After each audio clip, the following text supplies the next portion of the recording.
Most people spend their entire lives working for money without ever understanding the system controlling them. They make more money, but somehow stay stressed. They upgrade their lifestyle, but never feel free. They borrow money to buy things they barely have time to enjoy, then spend years trapped paying for them. And slowly, their entire future becomes controlled by debt, inflation, interest, credit scores, and financial decisions they barely understand. The scary part? Nobody really teaches this stuff. School teaches algebra, history, science. But the thing controlling almost every adult life gets explained in a few confusing sentences and a credit card offer. And that's why millions of people work harder every year, yet still feel financially trapped. Because once you understand how debt steals future freedom, how inflation quietly destroys wealth, and how investing slowly buys your time back, you start seeing the world completely differently.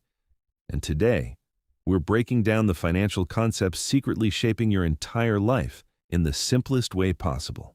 Picture this.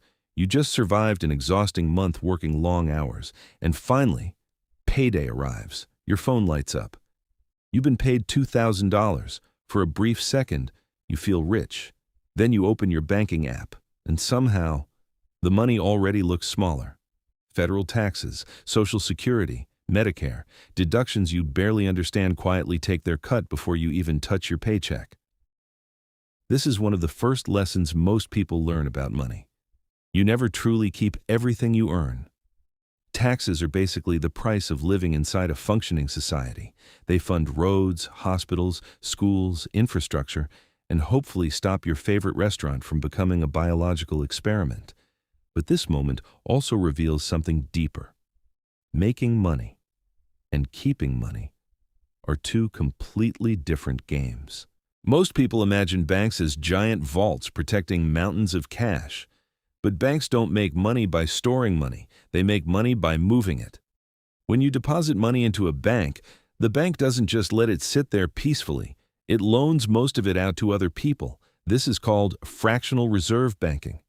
Your savings might help fund someone's mortgage, someone's car loan, someone's business, or someone's terrible decision to finance a jet ski they absolutely cannot afford. Banks are basically middlemen. They pay you a tiny amount of interest, then charge borrowers significantly more. And somehow, that entire system only works because people trust it. Because if everyone rushed to withdraw their money at once, the illusion would collapse very quickly. Interest is one of the most powerful forces in finance, and also one of the most misunderstood. At its core, interest is simply rent for money. If you borrow money, you pay interest. If you save or invest money, you earn interest. But the real magic and danger comes from compound interest. Compound interest means your money starts making money, and then that money starts making money too. It's financial multiplication. And over time, small numbers become massive numbers. This is why a small investment can eventually become life-changing wealth, but also why a tiny credit card balance can quietly become a financial nightmare.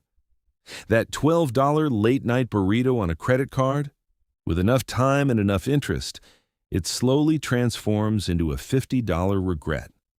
Compound interest can either build your future or slowly consume it, depending on which side of the equation you stand on. Have you ever noticed products getting smaller while prices somehow keep increasing? That's inflation. Inflation means your money slowly loses purchasing power over time. In simple terms, the same amount of money buys less than it used to. A few years ago, maybe $20 filled your shopping cart. Now it barely fills a bag. Why? Because when more money enters the economy, prices usually rise too. Too much money chasing the same products creates inflation. To slow things down, governments raise interest rates, borrowing becomes more expensive, spending slows down, and eventually, the economy cools. But sometimes, things cool too much. Businesses slow down, people lose jobs, spending falls, and that's when recessions begin. Economies move in cycles: boom, slow down, recovery, repeat. And understanding those cycles helps you stop panicking every time the economy shakes. Your credit score is one of the strangest systems in modern life. It's basically a number that measures how trustworthy you are with debt, not how intelligent you are, not how kind you are, not even how wealthy you are, just how likely you are to pay borrowed money back on time. Banks use this number to decide whether you qualify for loans, how much interest you pay, and sometimes even where you can live. A strong credit score saves you thousands. A weak one quietly drains your future through higher interest rates and rejected opportunities. Your score improves through paying bills consistently, keeping debt low, and avoiding reckless borrowing. Think of your credit score like a reputation. It takes time to build and seconds to damage. Now here's the weirdest part of all. Money itself isn't actually valuable. A dollar bill only works because society collectively agrees it works. That's it. There's no magical difference between paper money and a random object, except shared belief. Money is a social contract built entirely on trust. And once you realize that, you begin understanding how powerful psychology really is in finance, because economies, markets, and even investing are heavily driven by human emotion and collective belief. Most people spend their lives trading time for money, but wealthy people eventually learn something different. Money can also work for you. That's what investing really is. Buying assets that hopefully grow in value over time. Stocks, real estate, businesses, index funds. The goal isn't just to earn money. The goal is to build systems that continue growing even while you sleep. And the most important ingredient in that process is time. Not luck, not perfection. Time, because wealth rarely appears dramatically.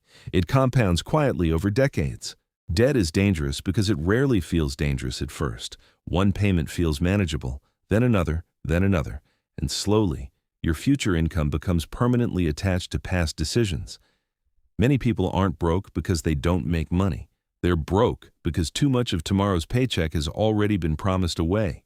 Debt steals flexibility, debt steals peace, debt steals options. And eventually, people wake up financially trapped inside lifestyles they can no longer comfortably afford. One of the biggest financial traps in modern society is lifestyle inflation. The more money people make, the more expensive their normal becomes.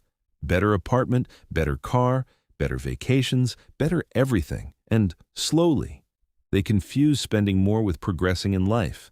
But wealth is not about looking richer. It's about becoming freer. And many high-income earners secretly stay financially stressed because every raise simply created more expensive habits. Real financial freedom begins the moment you stop using money to impress people and start using money intentionally. Because eventually, you realize luxury is temporary. But freedom changes your entire life.